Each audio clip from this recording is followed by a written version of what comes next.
Hello everyone, सबैजनालाई नमस्कार। आज चाहिँ म घाँस काट्न जाँदैछु। साथीहरू, हामी चाहिँ आमा छोरा दुईटा छोरा अनि म हिँडेको। छोराले चाहिँ यहाँ नाब्री बोकिरहेको छ, नाब्री डोरी अनि घाँस काट्ने कच्चे। अनि एउटा छोराले चाहिँ बास तान्ने टाङ्गो बोकेर हामी जाँदैछौँ घाँस काट्नलाई। साथीहरू, हाम्रो जङ्गल, हाम्रो घर चाहिँ त्यहाँ तल छ। अलिक हाम्रो घर चाहिँ जङ्गल छेउमा पर्छ, जङ्गल नजिक नजिक नै। यो पाराले चाहिँ नाब्री बोकिरहेछ। ल छिटो हिँड, डाँडा पर पुगिसक्यो। ल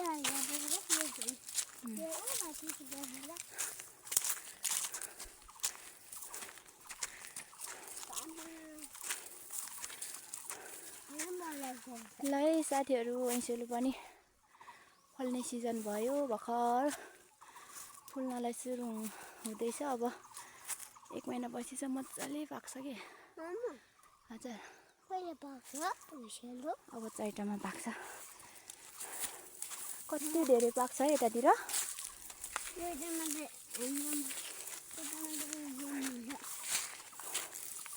छिटो हिँड्नु पर्यो।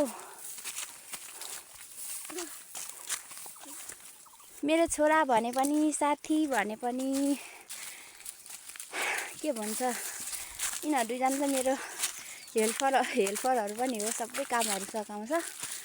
ओइ, चरालाई त झन्डै मार्यौ न त। चरालाई नमार है, पार लाग्छ तिमीलाई।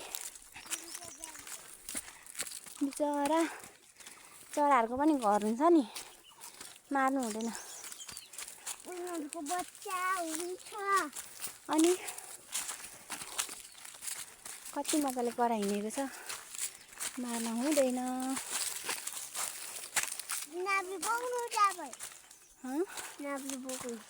बोकेर हिँड न।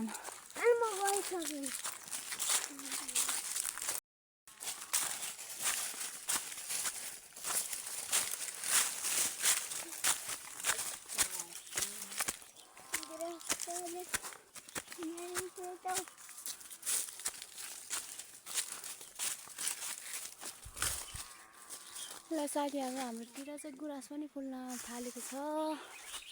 यो गुराँसलाई पनि बाँदरले खाँदो रहेछ फुल।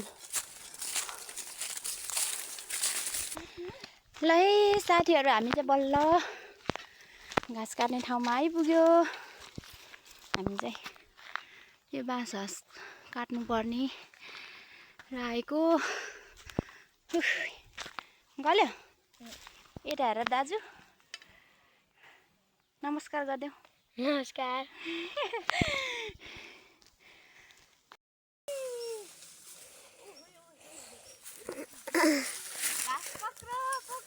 अलिक झार्नु,